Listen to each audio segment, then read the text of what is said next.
Bismillahirrahmanirrahim. Assalamualaikum warahmatullahi wabarakatuh. Perkenalkan, nama saya Fadila Fadila Rahmaheda dengan NIM S1S12433.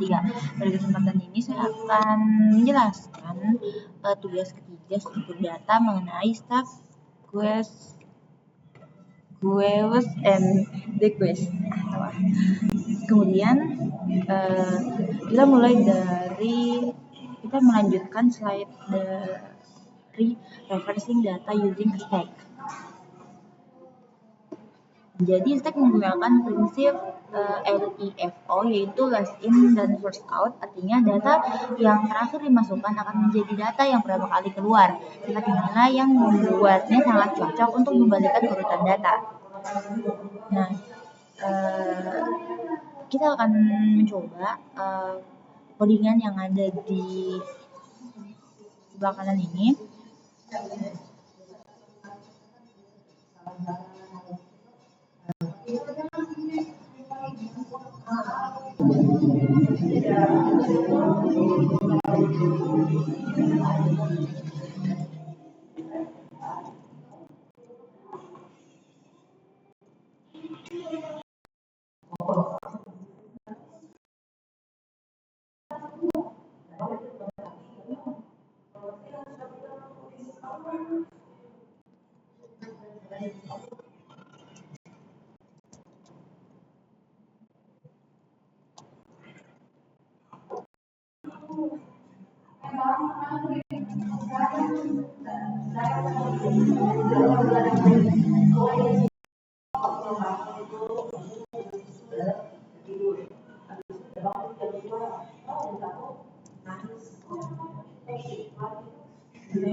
Nah, jadi pertama itu kita mendefinisikan sebuah fungsi bernama reverse file yang menerima parameter input bernama file name, yaitu nama file yang ingin diubah.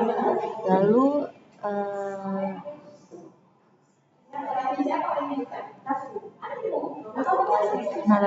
ini itu membuat sebuah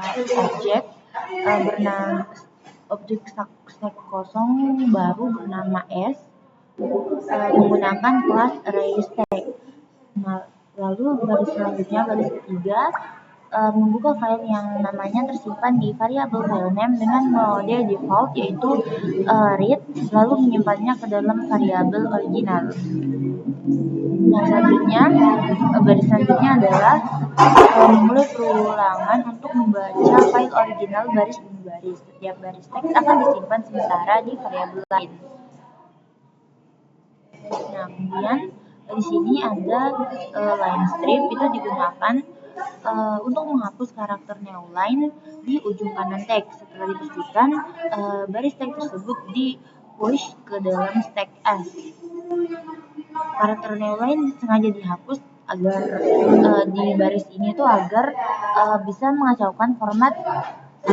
mengacaukan format saat datanya dibalik nanti. Nah, lalu file original, lalu di sini kita menutup file original fungsional karena proses membaca seluruh isi file sudah selesai. Nah, maka selanjutnya adalah baris selanjutnya ini adalah membuka kembali file yang sama yaitu file name, tetapi kali ini menggunakan write. Membuka file dengan mode W otomatis akan menghapus seluruh file file lama agar siap ditulis dengan data yang baru. Hasilnya itu akan disimpan di variabel output. Nah, lalu selanjutnya kita memulai perulangan while yang akan terus berjalan selama stack tidak kosong. Not empty. Nah, lalu ini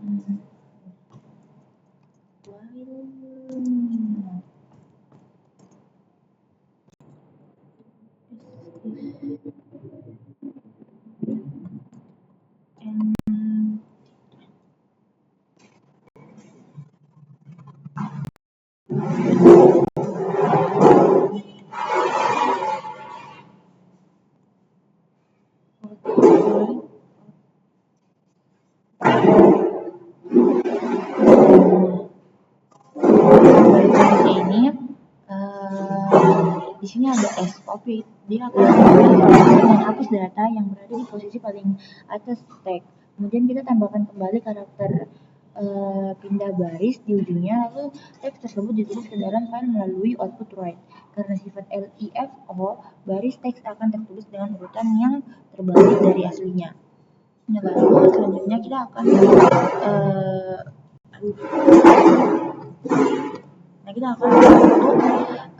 file output untuk memastikan semua data yang ditulis tersimpan dengan aman di dalam hard disk.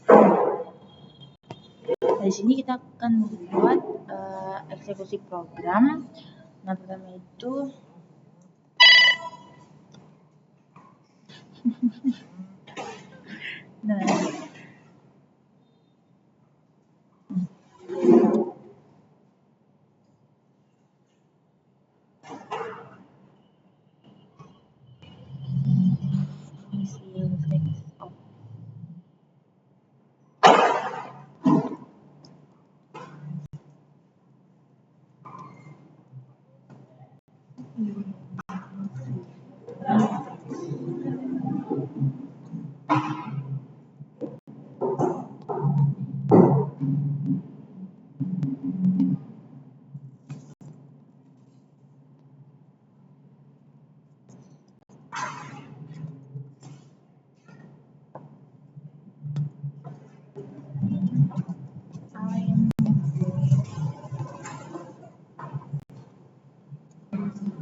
Kita coba running codingan ini.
Kita coba untuk running ulang.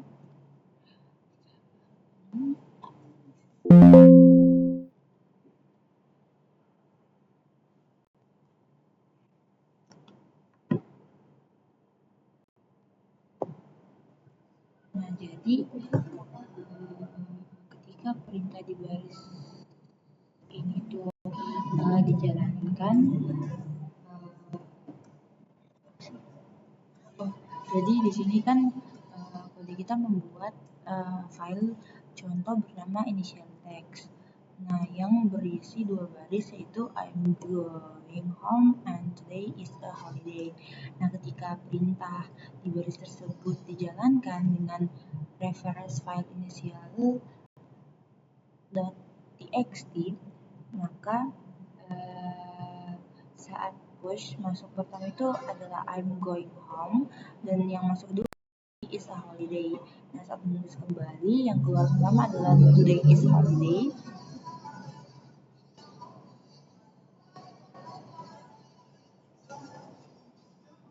Dan yang keluar kedua adalah I'm going home.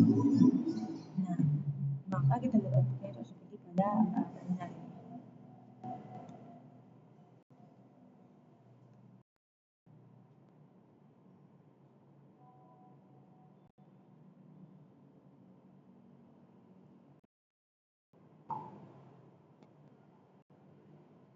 Nah, slide selanjutnya itu adalah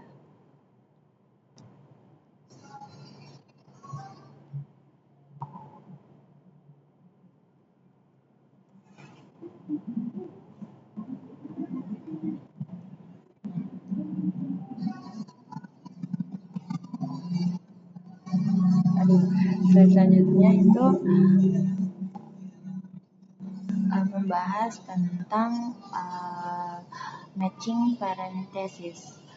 Nah, jadi kita melakukan scanning dari kiri ke kanan pada urutan karakter asli menggunakan sebuah stack S untuk membantu mencocokkan simbol-simbol pengelompokan. Setiap kali kita menemukan simbol pembuka, kita memasukkannya, kita push dia ke dalam stack S.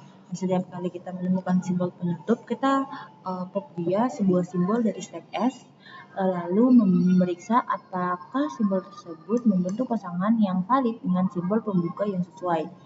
Jika kita telah mencapai akhir dari ekspresi matematika dan stack dalam keadaan kosong, maka ekspresi asli tersebut memiliki pasangan tanda kurung yang cocok secara benar. Nah, lalu ada kompleksitas waktu atau runtime complexity adalah ON. Nah, ini yaitu yang pertama, ekspresi yang memiliki n karakter akan melakukan maksimal n kali panggilan dan push dan n kali panggilan pop. Panggilan ini berjalan dalam waktu ON. Nah, pemilihan pembatas atau parameter yang mungkin memiliki ukuran tetap sehingga memberikan waktu konsisten O1 untuk perintah-perintah seperti in, lefty, righty, dan index C. Nah, kita lihat kodisan di samping ini.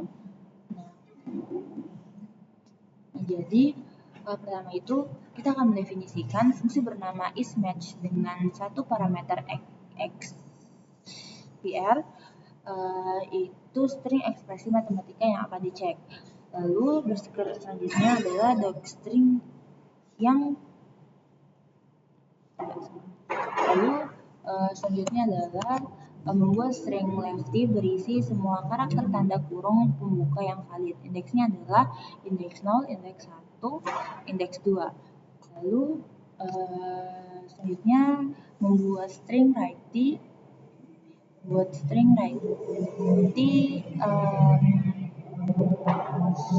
berisi karakter tanda kurung penutup yang urutan indeksnya disesuaikan dengan lefty, indeks 0, indeks 1, indeks 2.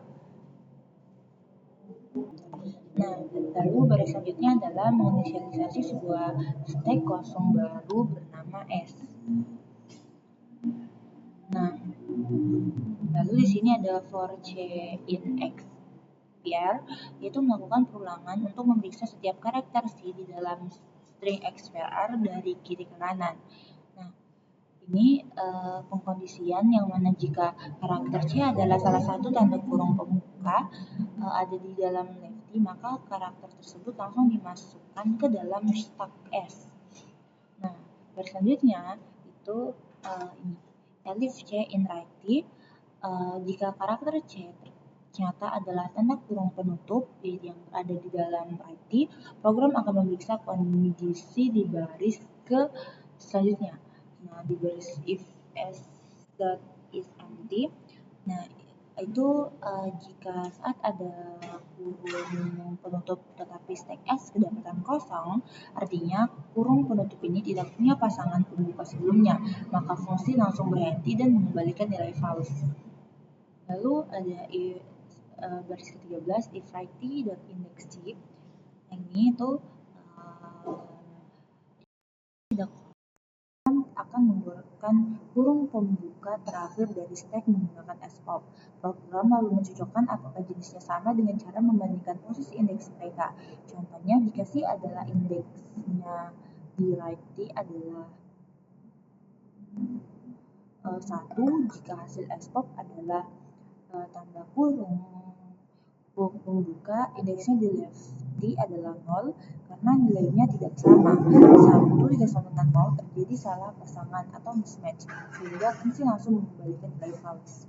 Di sini lalu register as is empty itu setelah seluruh karakter di dalam XPR selesai diperiksa oleh perulangan, program melakukan cek terakhir. Jika stack S benar-benar kosong, berarti semua kurung pembuka sudah mendapatkan pasangannya masing-masing. Jika masih tersisa kurung di dalam stack, berarti ada kurung pembuka yang tidak ditutup sehingga mengembalikan false. Nah, lalu output dari program ini adalah di sini kita lihat di kasus pertama, yaitu XPR 1 sama dengan 5 tambah X kurang Y tambah Z. Nah, jadi ekspresi ini diawali dengan buka kurung siku, tetapi diakhiri dengan tutup kurung kurawal, sehingga ketidakcocokan jenis tanda kurung di akhir string, maka outputnya adalah false. Nah, sementara kasus pada XPR 2 itu kita lihat bahwasanya semua tanda kurung di sini berpasangan dengan sempurna, yang mana diawali dengan membuka kurung siku dan menutup kurung siku dan kedua kurung berpasangan. Outputnya adalah true.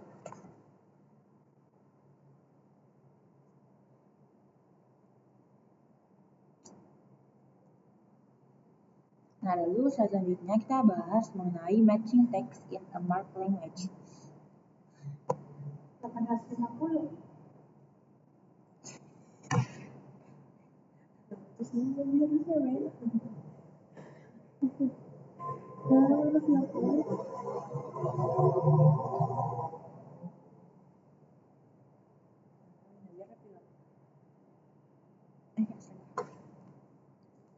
Nah, jadi ini adalah slide yang membahas pencocokan teks dalam bahasa markup.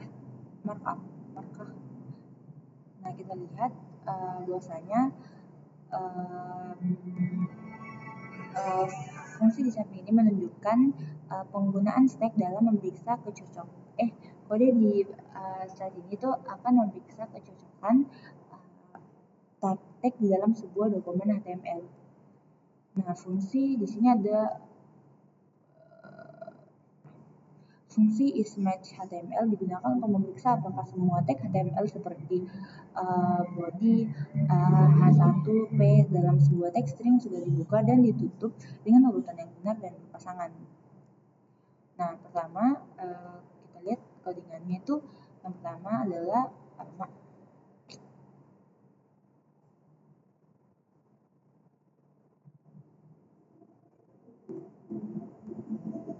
Nah, di sini kita akan mendefinisikan fungsi bernama isMatchHTML dengan parameter raw, yaitu string berisi dokumen HTML yang akan diperiksa.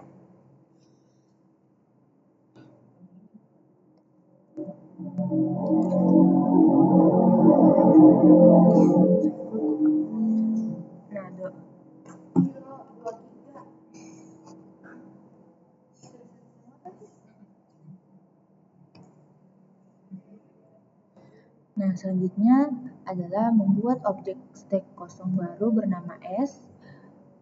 Lalu di sini ada J sama dengan raw.find. Nah, ini adalah mencari indeks kemunculan karakter awal dari sebuah tag HTML pertama kali dalam string raw. Hasilnya disimpan di variabel J. Jika tidak ditemukan, find akan mengembalikan nilai -1. Nah, lalu ada while J tidak sama dengan -1, yang mana memulai perulangan while selama variabel J tidak bernilai -1. Artinya karakter siku ini masih ditemukan. Kode di dalam perulangan akan terus dieksekusi. Nah, baris selanjutnya adalah K sama dengan raw find. Ini tuh mencari karakter penutup tag dimulai dari posisi setelah pembuka tag, yaitu Z+1. Indeksnya disimpan di variabel K. Jika karakter pembuka tag tidak ditemukan, K sama dengan -1, artinya ada tag rusak atau terbuka. Misalnya di situ cuma ada tag pembuka lalu body tanpa ada tag penutup. Program akan mencetak invalid tag dan langsung mengembalikan nilai false.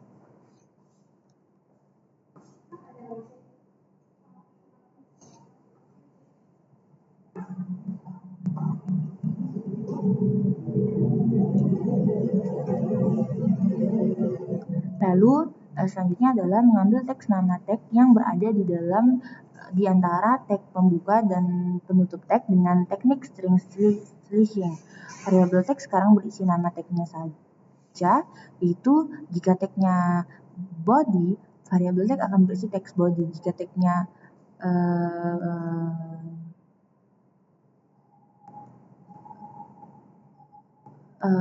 penutup body. Lalu baris selanjutnya kita akan memeriksa apakah teks di dalam tag tidak diawali dengan karakter garis miring. Jika tidak diawali, berarti tag tersebut merupakan tag pembuka. Misalnya body H1. Cuman pakai tanda kutip saja. Nama tag tersebut kemudian dimasukkan ke dalam stack. Nah, jika tag diawali dengan garis miring, berarti tag tersebut adalah penutup.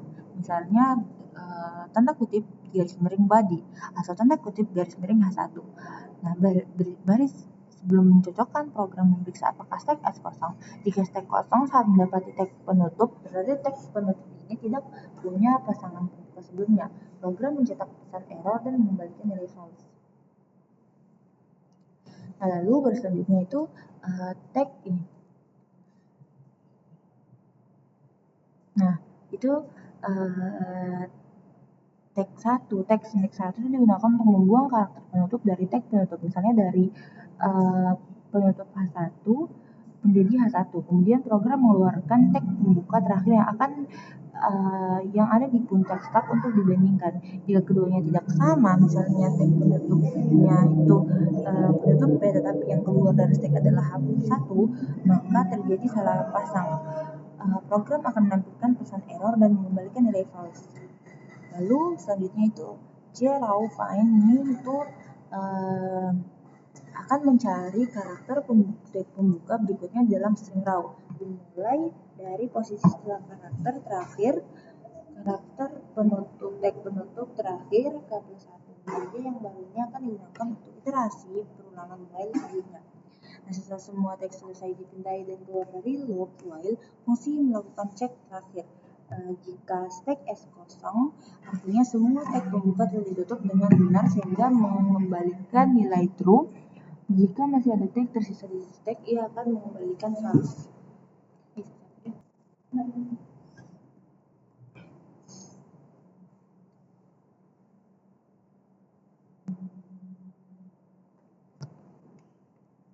Nah, nanti codingan ini outputnya yaitu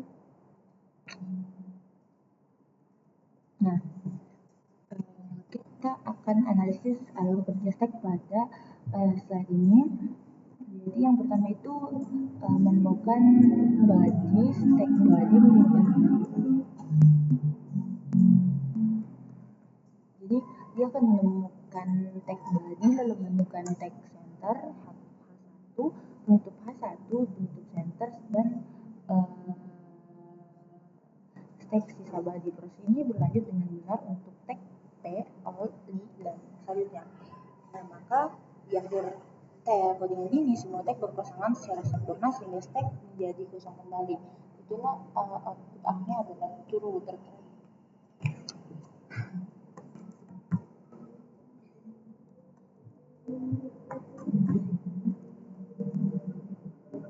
Nah, selanjutnya adalah QoS.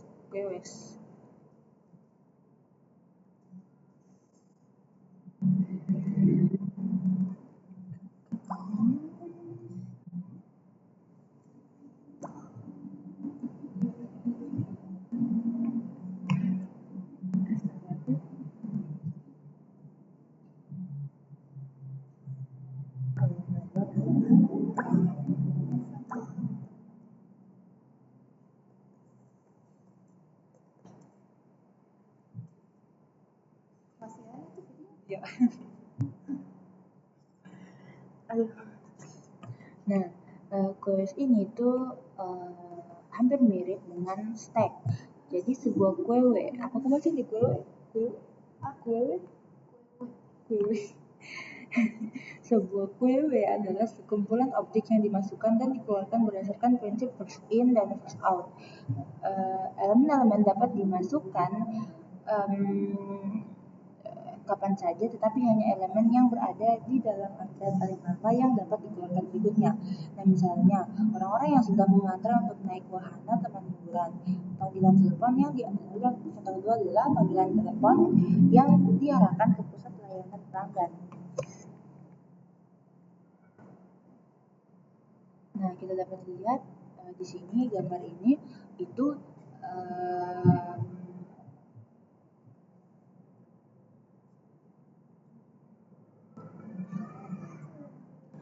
gambar pertama itu kita melihat orang yang datang pertama pada antrian tiket wahana. Jadi orang yang datang pertama kali atau pendidikan dengan gerbang tiket adalah orang yang akan dilayani dan keluar dari antrian pertama kali. Orang baru yang datang belakangan harus masuk lewat barisan paling belakang adalah hal yang ilegal atau tidak sopan untuk memotong antrian dari depan. Nah, kemudian gambar yang selanjutnya itu antrian panggilan telepon call center. Jadi di dalam dunia komputer konsep ini digunakan untuk mengatur lalu lintas data. Ketika ada banyak pelanggan menelpon call center secara bersamaan, sistem tidak bisa langsung menghubungkan semuanya jika petugas sedang sibuk. Panggilan tersebut akan dimasukkan ke dalam modem penampung digital bernama call QW. Sistem otomatis akan menghubungkan telepon yang masuk paling awal ke petugas call center terlebih dahulu sebelum melayani telepon yang masuk belakangan. Nah, dalam pemrograman struktur data, operasi data pada antrian memiliki nama khusus, yaitu NQW, proses memasukkan data baru ke dalam antrian, dan DQW, proses mengeluarkan data dari antrian.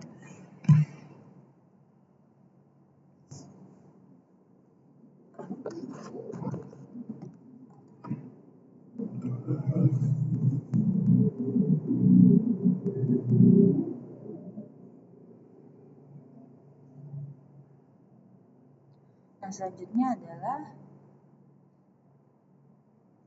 the QW abstract data type. Nah, jadi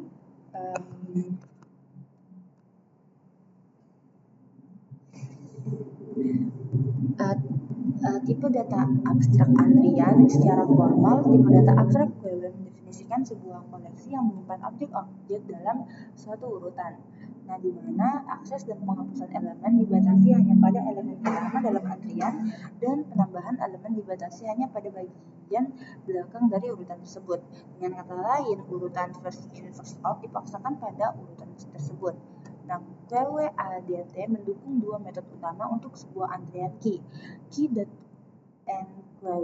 menambahkan elemen E ke bagian belakang antrian Q. Q.DQW akan menghapus dan mengembalikan elemen pertama dari antrian key. Sebuah error akan terjadi jika antrian dalam keadaan kosong. Metode akan akses tambahan. Nah, QFirst mengembalikan referensi ke elemen yang berada di bagian depan antrian key tanpa menghapusnya. Sebuah error akan terjadi jika antrian dalam keadaan kosong. Lalu ada key.isEmpty, itu akan mengembalikan nilai true jika antrian key tidak berisi elemen apapun. LenKey mengembalikan jumlah elemen di dalam antrian key. Nah, di Python kita mengimplementasikan ini itu dengan spesial method len. Jadi saat ini telah menjelaskan spesifikasi abstrak data type dari sebuah antrian. ADT hanya mendefinisikan apa saja yang bisa dilakukan oleh antrian tersebut, bukan bagaimana cara mengkodekannya secara internal.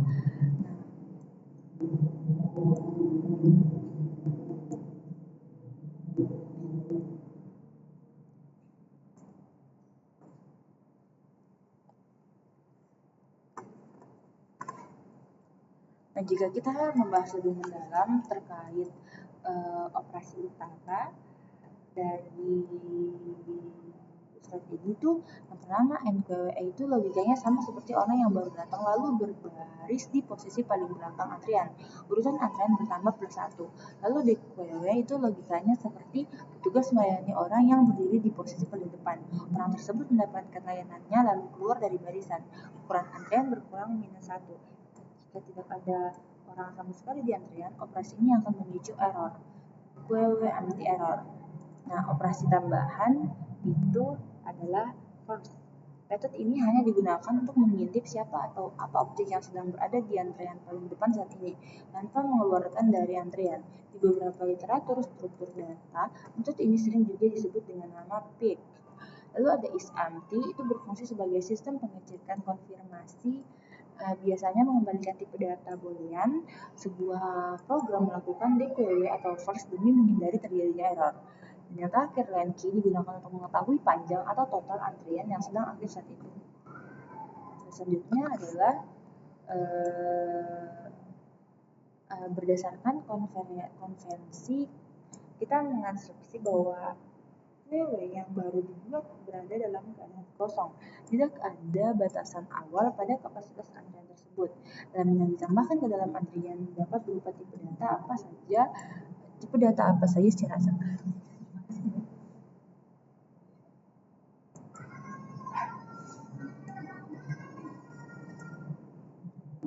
Nah, kita lihat di sebelah kanan ini adalah serangkaian operasi antrian beserta efeknya pada antrian key yang awalnya kosong. Nah, mari kita lihat. Yang pertama itu first.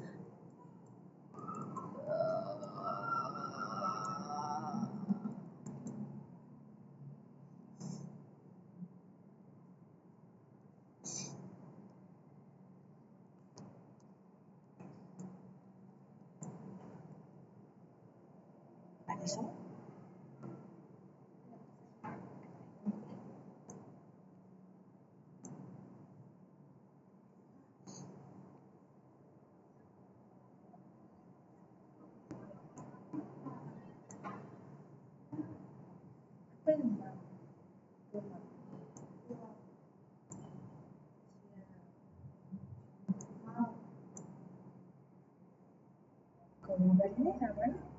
Gambar sama itu? Oh, beda. Harus gambar. Ya? Biar HP kita bisa main. Di HP?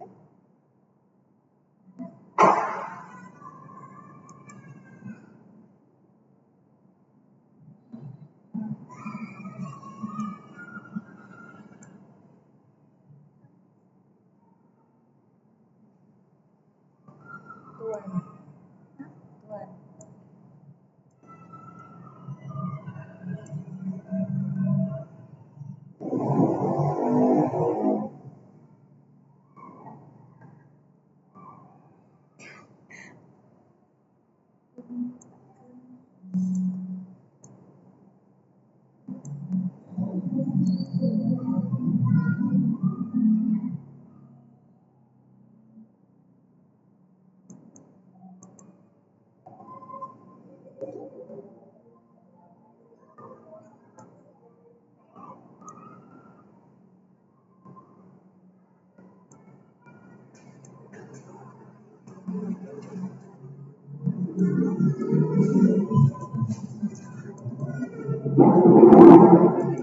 Nah, selanjutnya adalah array based query implementation. Jadi implementasi antrian berbasis array. Nah, implementasi pertama kita akan gunakan fungsi append untuk menambahkan elemen di bagian akhir list array. Kita gunakan fungsi pop0 untuk menghapus elemen pertama dari list saat melakukan proses dequeue. Ini merupakan implementasi yang tidak efisien karena membutuhkan waktu 0n.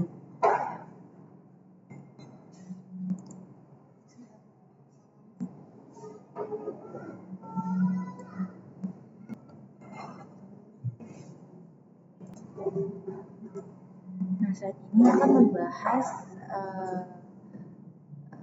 cara paling sederhana untuk membuat sebuah query menggunakan struktur data list bawaan Python.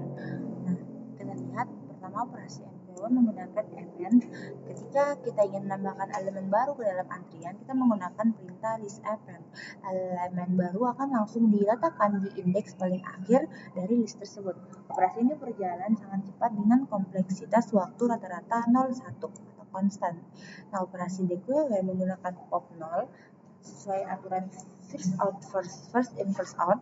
Elemen yang harus dikeluarkan pertama kali adalah elemen yang berada di urutan paling depan, yaitu pada indeks ke-0. Di sini letak masalah efisiensinya. Mengapa pop0 membutuhkan waktu sebesar 0n atau 0 dalam sebuah array fisik memori, elemen-elemen disimpan secara berurutan berdampingan. Ketika elemen pada indeks 0 dihapus, posisi indeks 0 menjadi kosong. Agar struktur list tidak rusak, komputer terpaksa harus menggeser sebuah elemen yang tersisa satu langkah ke kiri. Elemen indeks 1 maju ke indeks 0, lalu elemen indeks 2 maju ke indeks 1, dan seterusnya. Nah, oleh karena itu, jika antrian memiliki n elemen yang sangat banyak, proses pergeseran ini akan memakan waktu yang lama dan membebani performa komputer. Nah, selanjutnya adalah implementasi yang kedua, menggunakan metode yang sama untuk menambahkan elemen, tetapi menggunakan append. Penggantian untuk implementasi pop0, kita ganti entry yang dikeluarkan di dalam array dengan referensi ke nilai non. Pertahankan sebuah variabel x.f untuk menyimpan indeks elemen yang saat ini berada di barisan paling depan front antrian. Waktu eksekusi menjadi O1, runtime konstan, namun membutuhkan ruang penyimpanan sebesar OM, 0 MOM, untuk n elemen di mana m lebih besar dari n, di mana m adalah jumlah total operasi query dan n adalah jumlah elemen yang sebenarnya ada di dalam antrian saat itu. Dan kata lain, sebuah antrian dengan sedikit elemen akan disimpan di dalam array yang sangat besar.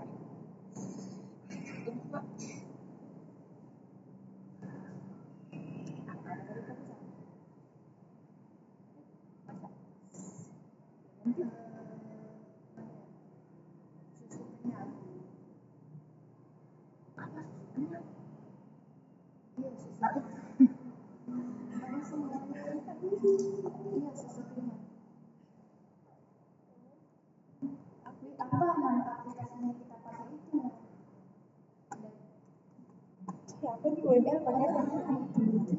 Pernah aku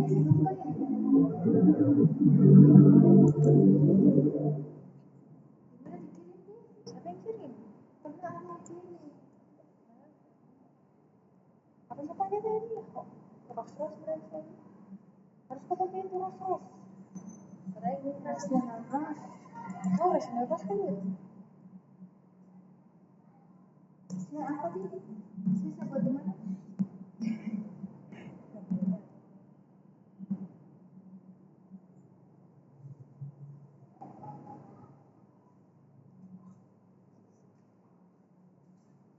Isi ya.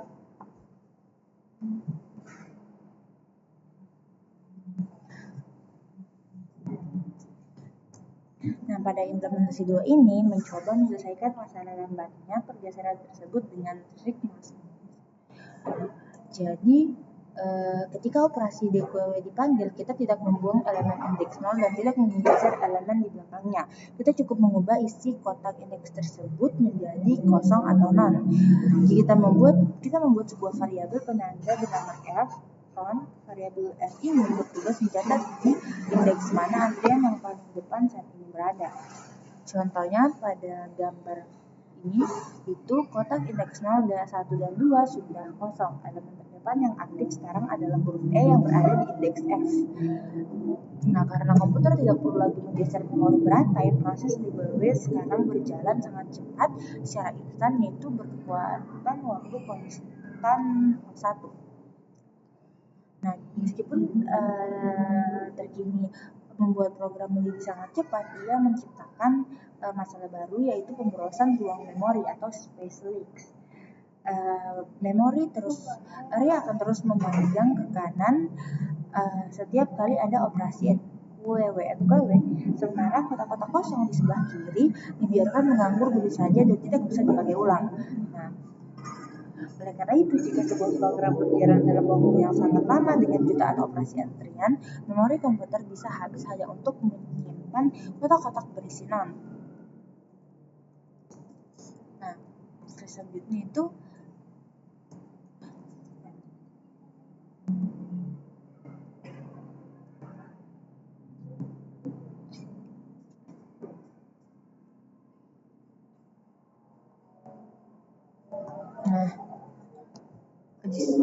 desain ini akan membawa konsekuensi yang merugikan pada aplikasi yang antriannya memiliki ukuran relatif kecil namun digunakan dalam jangka waktu yang lama. Sebagai contoh, daftar waitlist untuk sebuah restoran mungkin tidak pernah memiliki lebih dari 30 entry dalam satu waktu. Namun, sepanjang hari atau seminggu, jumlah total entry yang masuk akan menjadi jauh lebih besar secara signifikan. Nah, saat ini memberikan dampak nyata dari kelemahan implementasi yang kedua yang sempat kita bahas sebelumnya, yaitu masalah pemborosan memori akibat membiarkan slot kosong bernilai non.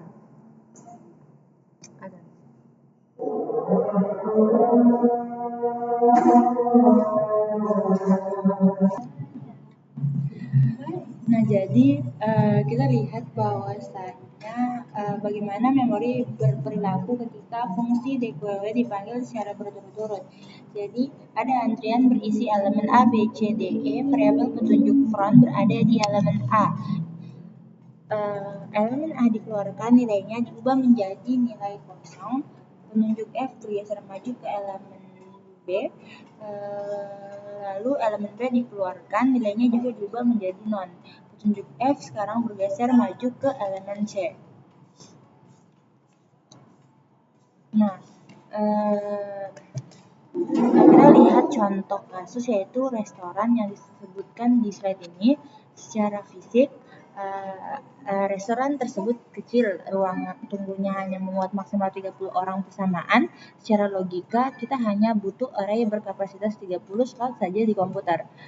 Secara waktu, meskipun dalam satu waktunya hanya ada maksimal 30 orang yang mengantri sepanjang hari dari pagi sampai malam, total ada 1000 pelanggan yang datang dan pergi silih berganti. Lalu, efek ke memori komputer, karena setiap orang yang selesai makan meninggalkan kotak kosong bernilai 0 di sebelah kiri, array di memori komputer akan terus memanjang ke kanan hingga mencapai 1000 slot. Padahal di dalam array 1000 slot tersebut isi data aktifnya tidak pernah lebih dari 30 orang. Sisa 970 slot lainnya hanyalah kotak kosong berisi non. Jika aplikasi ini dibiarkan berjalan berhari-hari atau berminggu-minggu tanpa dimatikan, array tersebut akan membengkak menjadi jutaan slot kosong dan akhirnya membuat aplikasi crash karena kehabisan memori RAM. Padahal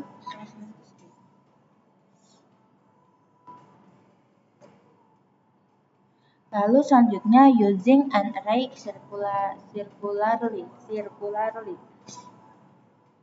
yaitu menggunakan array secara melingkar.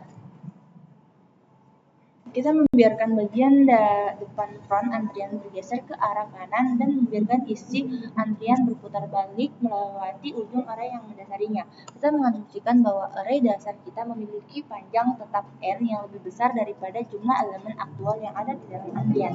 Elemen baru dimasukkan menuju bagian akhir dari antrian saat ini, bergerak maju dari bagian depan hingga ke indeks n-1, lalu berlanjut kembali ke indeks 0, kemudian 1, dan seterusnya. Pendekatan ini memberikan kebutuhan memori sebesar 1 untuk implementasinya.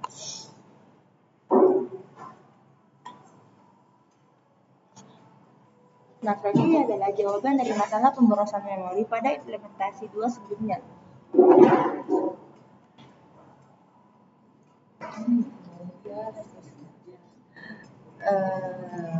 Dibandingkan membiarkan array terus memanjang tanpa batas ke arah kanan, kita membelokkan ujung akhir array agar terhubung kembali dengan indeks paling awal. Nah, kita lihat ilustrasi gambar tersebut. Array memiliki batas kapasitas total sebesar n, sehingga indeks selanjutnya adalah n-1.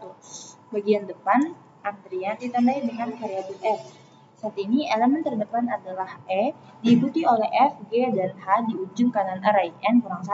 Ketika ada elemen baru masuk, misalnya I, J, K, L, M, nah mereka tidak membuat memori baru di sebelah kanan H. Karena indeks n-1 adalah ujung pembatas, elemen baru tersebut berputar balik masuk ke ruang yang ada di sebelah kiri, dimulai dari indeks 0, 1, dan 2, dan seterusnya. Nah, di sini kita lihat ada rumus sederhana modulo, yaitu F sama dengan F tambah 1 modulus N. Nah, simbol modulo ini adalah rumus yang memaksa indeks otomatis berputar kembali ke 0 ketika sudah mentok di ujung array.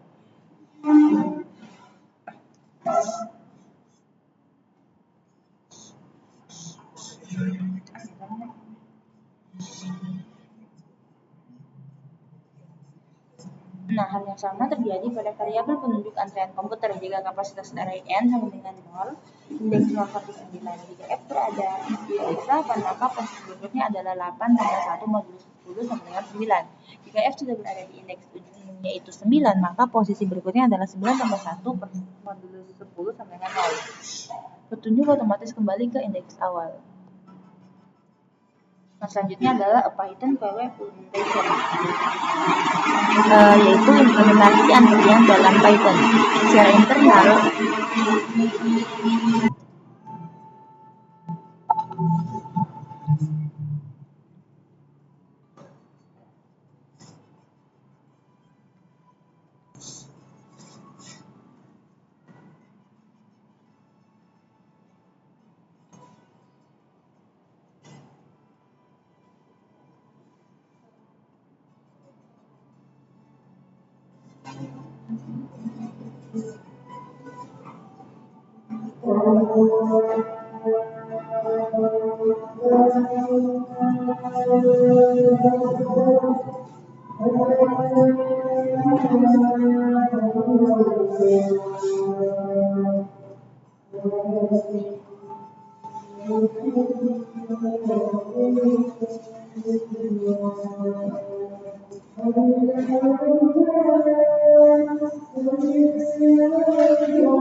nah, jadi pada saat ini adalah implementasi antrian dalam Python. Secara internal, kelas WW mengelola 3 variabel intens berikut, yaitu underscore data, sebuah referensi ke object list dengan kapasitas yang tetap, size, sebuah bilangan bulat yang merepresentasikan jumlah elemen yang saat ini tersimpan di dalam antrian, berbeda dengan total panjang dari list data, lalu underscore front, sebuah bilangan bulat yang merepresentasikan indeks dalam list underscore data tempat elemen pertama antrian berada dengan asumsi antrian tidak kosong. Kita menyediakan fungsi-fungsi akses berikut yaitu len, panjang antrian saat ini, is empty, memeriksa apakah antrian dalam keadaan kosong, first mengembalikan elemen yang berada di bagian paling depan antrian. Fungsi-fungsi pemutar akhir yaitu EQW untuk menambahkan elemen ke dalam antrian, lalu DQW untuk mengeluarkan atau menghapus elemen dari antrian.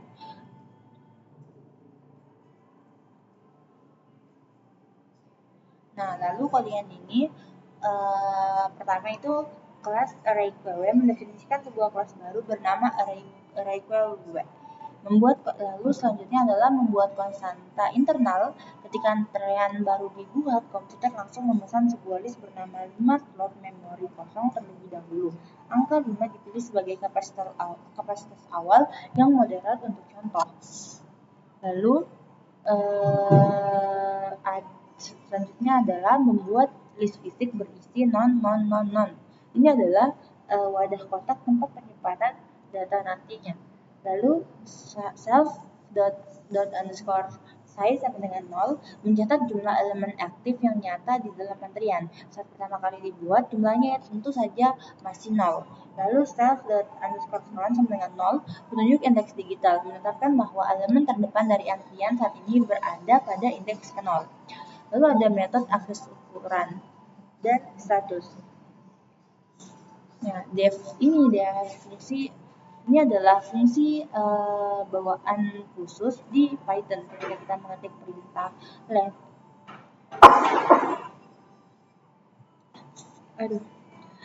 key, Python akan membaca isi dari fungsi ini dan mengembalikan nilai dari variabel self_size.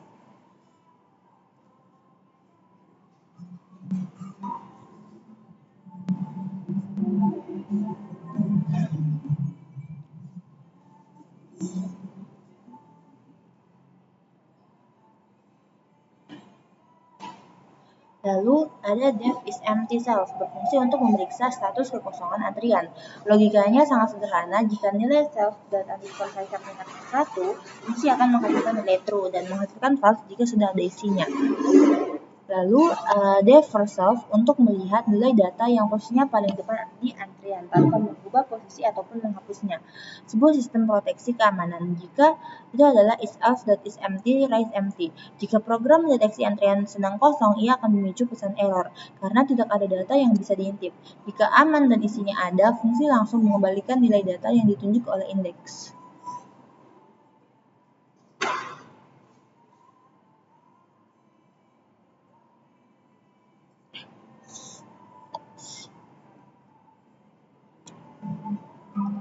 Nah, codingan selanjutnya adalah untuk mengeluarkan, pertama itu ada DQW self, yaitu fungsi DQW self digunakan untuk mengeluarkan elemen terdepan dari antrian. Nah, kita lihat baris 3738 itu memastikan antrian tidak kosong sebelum dihapus. Baris 9 menyimpan data terdepan yang akan dikembalikan nanti ke data variabel answer. Baris 40 mengubah isi slot memori lama menjadi non. Maka ini penting agar fitur garbage collector Python tahu bahwa objek tersebut sudah tidak dipakai dan memori disk RAM bisa dibersihkan. Lalu pada baris 41 memajukan petunjuk indeks depan underscore front menggunakan rumus melingkar. Jika indeks sudah di ujung array, ia otomatis berputar kembali ke indeks 0. Baris 42-43 mengurangi ukuran total elemen aktif sebesar 1, lalu mengembalikan data yang dikeluarkan tadi.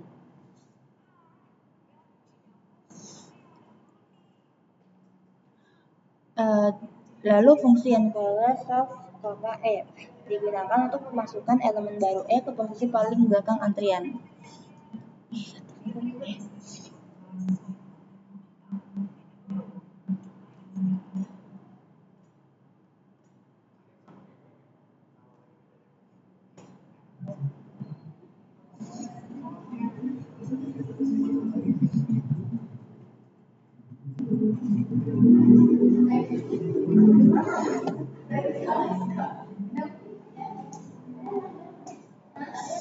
Jika urutan elemen aktif sudah memenuhi kapasitas total array di panggil fungsi internal underscore resize untuk mengadakan ukuran array.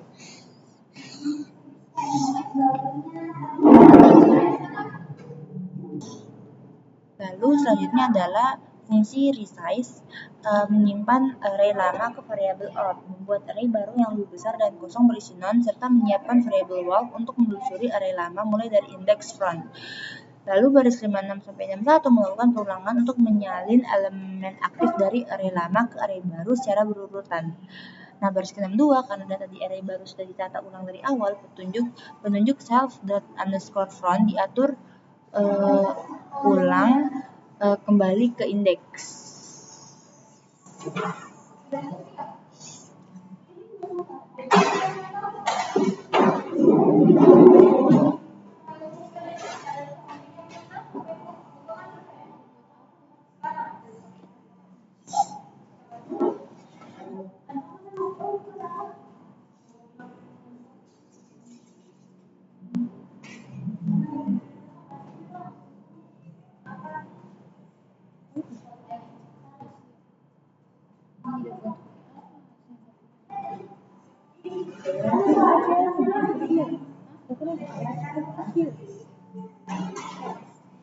Kita sekarang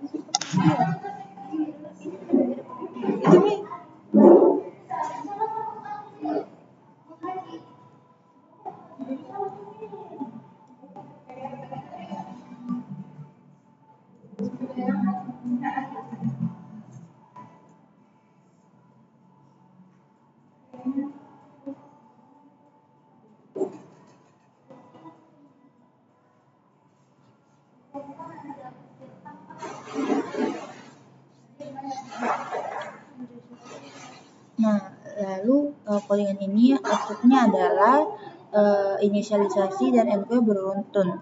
Antrean dibuat dengan kapasitas bawaan awal yaitu 5. Dimasukkan angka 5792, ukuran terisi 4 dari 5 slot. Saat angka 6 dimasukkan, array penuh, fungsi resize dipanggil otomatis untuk mengandalkan kapasitas dari 5 menjadi 10. Sisa angkanya adalah 410 dimasukkan ke dalam array berkapasitas 10 tersebut. Lalu perintah print kill menghasilkan cetakan susunan is array mentah di mana key 579264100. Dua slot di ujung kanan masih kosong bernilai 0. Nah, operasi dequeue 2 kali, panggilan key.dequeue pertama mengeluarkan elemen terdepan sesuai aturan FIFO yaitu angka 5. Panggilan key.dequeue kedua mengeluarkan elemen terdepan berikutnya yaitu angka 7.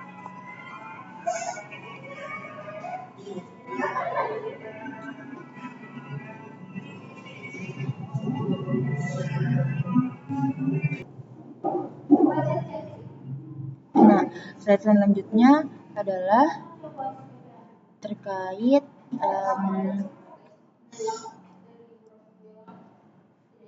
double-ended queues,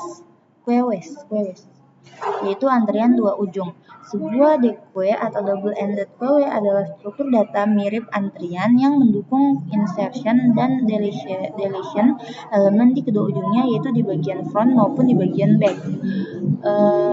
Abstract data type untuk dequeue ini sifatnya lebih umum atau universal daripada ADT milik stack maupun queue.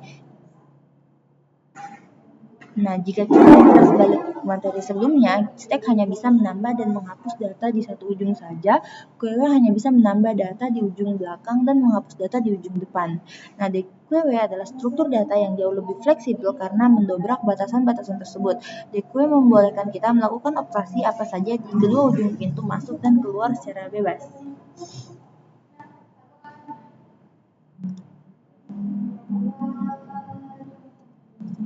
Nah,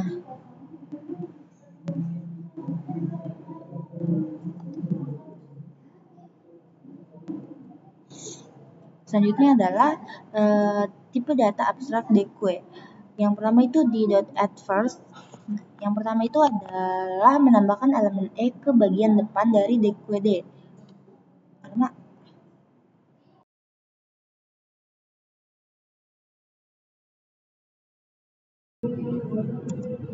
ini kenapa nih boy?